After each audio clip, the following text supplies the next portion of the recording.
আসসালামু আলাইকুম। শিরোনামে আমন্ত্রণ জানাচ্ছি আমি শারমিন লীনা। ফ্যাসিস্ট শেখ হাসিনার সরকার শাসন আমলে সাংবাদিকদের বাক স্বাধীনতা হরণ করা হয়েছিল উল্লেখ করে বিএনপির মহাসচিব মির্জা ফখরুল ইসলাম আলমগীর বলেন, সাংবাদিকরা সঠিক কথা বলতে গেলেই মিথ্যা মামলা দিয়ে গ্রেফতার, গুম ও খুন করা হতো। শনিবার লন্ডনে প্রিন্ট ও ইলেকট্রনিক মিডিয়ার সাংবাদিকদের সাথে এক মত বিনিময় সভায় মির্জা ফখরুল ইসলাম আলমগীর এসব কথা বলেন।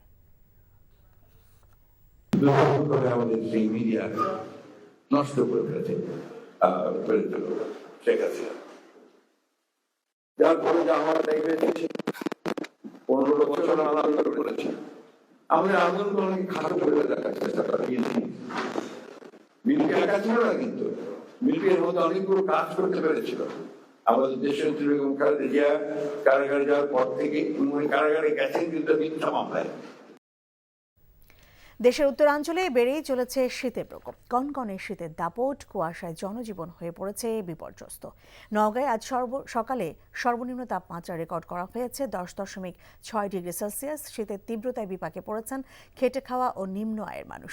ব্যাহত হচ্ছে যান চলাচল, উঠতি ফসল নিয়ে চিন্তিত কৃষক। হাসপাতালগুলোতে বাড়ছে শীতজনিত রোগীর সংখ্যা। পঞ্চগড়, দিনাজপুর, নওগাঁ, রংপুর, কুড়িগ্রাম, নীলফামারী, সৈয়দপুর, লালমনিরহাট সহ উত্তরের জেলাগুলোতে প্রতিদিনই কমছে তাপমাত্রার পারদ। সন্ধ্যার পর থেকে শুরু হয় হিমেল বাতাস, আর তার সঙ্গে যোগ দেয় ঘন কুয়াশা। ইতিমধ্যে আবহাওয়া অধিদপ্তর জানিয়েছে, চলতি মৌসুমে 3টি হাড় কাঁপানো তীব্র শৈত্যপ্রবাহ সহ 13টি শৈত্যপ্রবাহ বয়ে যেতে পারে দেশের উপর দিয়ে। তাপমাত্রা নেমে আসতে পারে 4 ডিগ্রি সেলসিয়াসে। দর্শক, শীতের খবর এখন জানতে আমরা এখন যাব দিনাজপুরে। সেখানে আছেন আমাদের স্টাফ করেসপন্ডেন্ট ফারুক হোসেন। আমরা সরাসরি যুক্ত হচ্ছে তার সঙ্গে। ফারুক, দিনাজপুরে কেমন শীত অনুভূত হচ্ছে এবং জনজীবনে এর প্রভাব কেমন দেখছেন?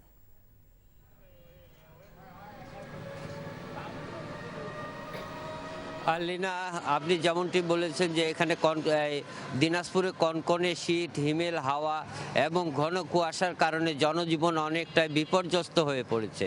আর একটি কথা বলে রাখতে চাই যে এখানে প্রচণ্ড শীতের কারণে আপনার যে সমস্ত নিম্ন আয়ের মানুষ রয়েছেন তারা কিন্তু অনেকটাই বিপাকে পড়েছেন। বিশেষ করে খেটে খাওয়া মানুষ, তারা কিন্তু সকালে গরম কাপড়ের অভাবে তারা কিন্তু কাজে যেতে পারছেন না। আবার যখন কাজে যাচ্ছেন তখন কিন্তু তারা কাজ পাচ্ছেন না, অনেকটাই কিন্তু কাজ না পেয়ে ফিরে আসতে হচ্ছে। আর আপনার এই যে সন্ধ্যা থেকে আপনার সকাল পর্যন্ত কিন্তু গুড়ি গুড়ি বৃষ্টির মতো কুয়াশা পড়ছে। আপনি নিশ্চয়ই দেখতে পাচ্ছেন যে আমার পিছনে এখনো কিন্তু কুয়াশা আবৃত রয়েছে। সবকিছু মিলে কিন্তু দিনাজপুরে আপনি জেনে থাকবেন যে হিমালয়ের খুব কাছে অবস্থান হওয়ার কারণে কিন্তু এখানে শীতের তীব্রতা অনেক বেশি থাকে। আর বিশেষ করে যে সমস্ত নদী চরাঞ্চলের সংলগ্ন এলাকার মানুষ রয়েছেন তারা কিন্তু গরম কাপড়ের অভাবে অনেক কষ্টের মধ্যে দিন যাপন করে।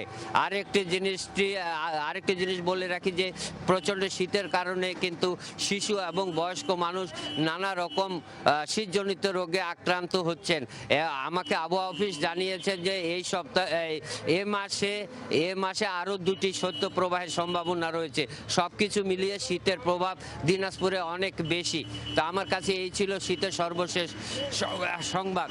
লীনা, দিনাজপুর থেকে জানছিলাম সেখানকার শীতের খবর।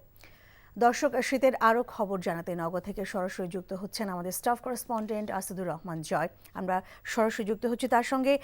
জয়, গতকাল তো চলতি মৌসুমে প্রথম শৈত্যপ্রবাহ ছিল নওগাঁয়, তো সেখানকার আজকে তাপমাত্রা কেমন অনুভূত হচ্ছে এবং শ্রমজীবী এবং দরিদ্র মানুষের ভোগান্তি নিয়ে কি তথ্য আছে আপনার কাছে, আমাদেরকে জানাবেন।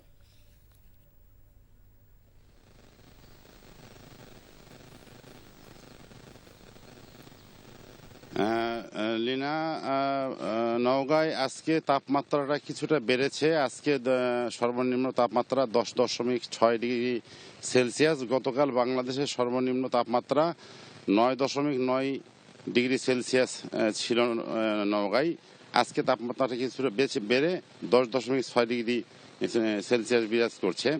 তো তাপমাত্রা কিছুটা বাড়লেও উত্তরের হাওয়া এবং হাড় কাঁপানো শীতে এই অঞ্চলের মানুষকে একেবারে বিপর্যস্ত করে তুলেছে। বিশেষ করে নওগাঁ কৃষি প্রধান এলাকা, এই এলাকার মানুষ শ্রমজীবী মানুষ, কৃষিজীবী মানুষ তাদেরকে সকাল 6টা এবং 7টার ভিতরে কাজে যোগ দিতে হয়।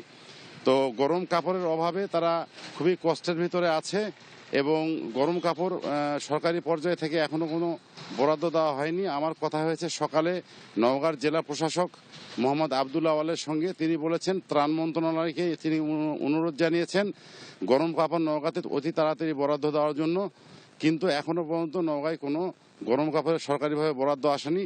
তবে একটি বেসরকারি সংস্থা 400 পিস কম্বল সরকারি ত্রাণ তহবিলে জমা দিয়েছেন বিতরণের জন্য। আর একটা কথা বলে রাখি যে এই শীতজনিত এবং ঠান্ডাজনিত কারণে নওগাঁ জেনারেল হাসপাতালে শিশু এবং বয়স্ক সব মিলিয়ে প্রায় শতাধিক রোগী আজ সকাল পর্যন্ত ভর্তি হয়ে আছে। তো লিনা, সব নওগাঁ থেকে আমার কাছে এই ছিল সর্বশেষ। নওগাঁ থেকে জানছিলাম সেখানকার শীতের সর্বশেষ খবর। শিরোনাম এটুকুই। এই খবরের ভিডিও সহ আপডেট জানতে ভিজিট করুন NTV অনলাইন www.ntvbd.com। এছাড়াও NTVর জনপ্রিয় সব অনুষ্ঠান ও খবরের আপডেট জানতে ভিজিট করুন আমাদের ইউটিউব ও ভেরিফাইড ফেসবুক পেজ। 12টায় মধ্যাহ্নে খবর দেখার আমন্ত্রণ রইল। ধন্যবাদ সবাইকে।